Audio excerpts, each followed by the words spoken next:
আসসালামু আলাইকুম, আশা করি সবাই ভালো আছেন। তো আপনাদের প্রিয় ভালোবাসার মানুষ হোসাইন টিকটকার, আমার সাথে একটু টিকটক করে আপনারা দেখেন। অনলাইনের কাজ করি আমরা মালয়েশিয়াতে।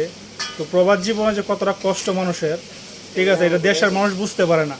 তো দেখেন ও কাজ করতে গিয়ে আজকে পইরা, ঠিক আছে, অনেক বড় একটা ব্যথা পাইলো, ঠিক আছে, প্রায় ছেদ রয়ে গেছে এই জায়গার মধ্যে, ঠিক আছে। ডাক্তারদের যাওয়ার মতো কোনো সিস্টেম নেই।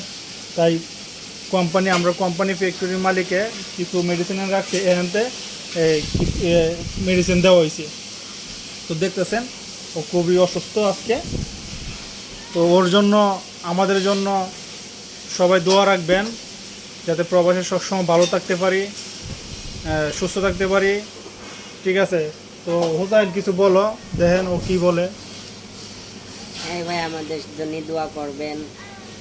আজ কাম করতে যে অবস্থা হয়েছে, কারণ সবসময় তো কেউ বিপদ কেউ কয়ে আসে না।